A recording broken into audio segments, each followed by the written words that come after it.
Back on the KJ Today Show to talk his latest Pixar movie, Inside Out 2. It's John Ratzenberger. It is the KJ Today Show, your place for the positive vibes of pop culture, people to know, and pets. And joining us today back on the show to talk about a movie we are all very excited about, have been talking about already this morning. Inside Out 2 is going to hit theaters on Friday, June 14th. And John Ratzenberger is here. How are you doing this morning, John? Oh, great. I had a cup of coffee in my hand, and it's always a pleasure to talk to you.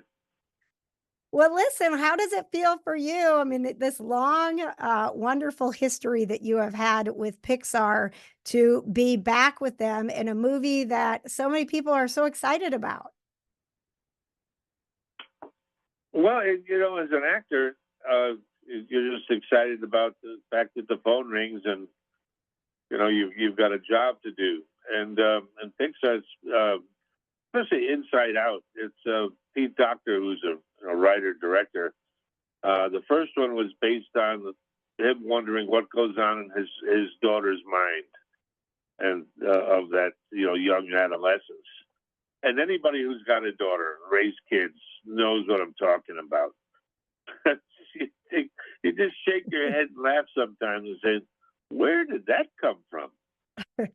And so that's basically where the idea for Inside Out came from.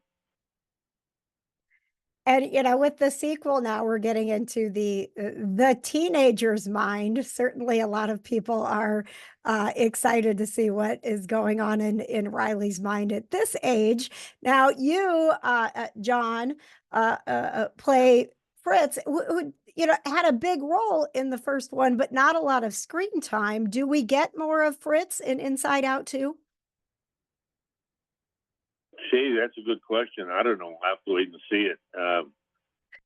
Once they edit it and everything else, probably not a lot.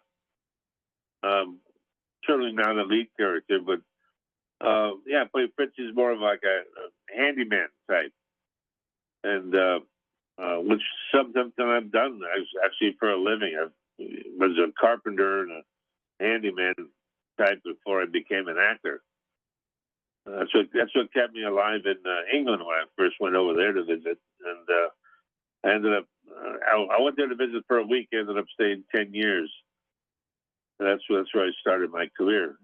But because I was a handyman, carpenter, I could survive. Let's talk about that for a little bit, John, because we have right now a lot of kids graduating high school and wondering what they're going to do, with their lives. And you are, a huge advocate, and you've got nuts, bolts, and thingamajigs that, you're out there trying to, help kids see different options for their future. Can you share a little bit about that? Well, yeah, it's when I was doing my show, John Ratzenberger's Made in America, on the Travel Channel. I traveled around the country visiting different manufacturing outfits and realized that there were no young people. And asking around and doing some research, I found out that high schools nationwide had canceled their shop classes in home ec. And that taught kids hands-on skills.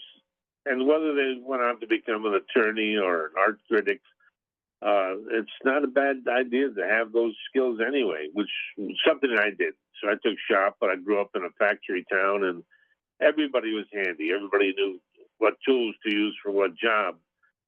And realizing that it's not just the fact that the kids are, grow up helpless, but our society, our civilization depends on infrastructure.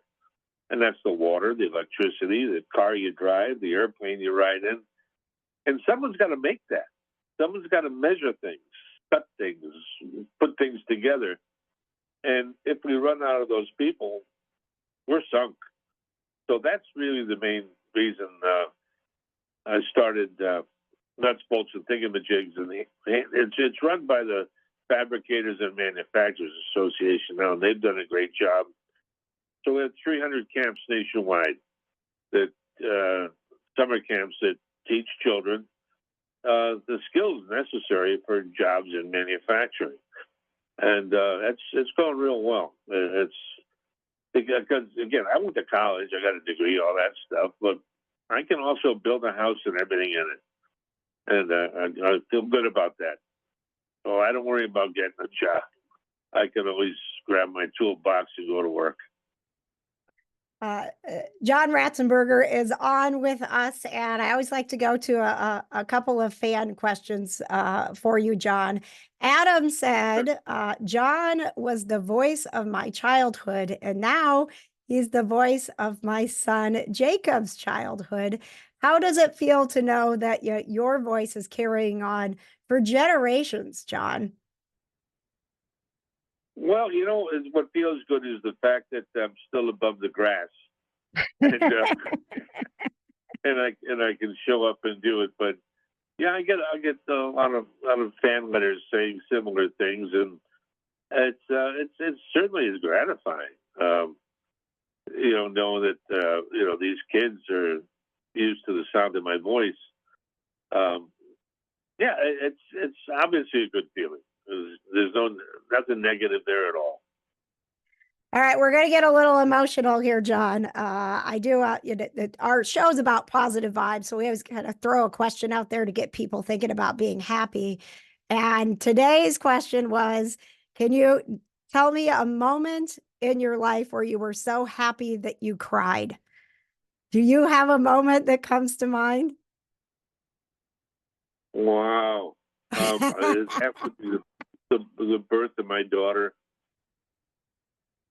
because it was a complicated birth, and almost lost her at the birth, but she was saved by the skills of the attending physician, and but yeah, that was certainly was a moment. How old is she now? 36. And, oh wow!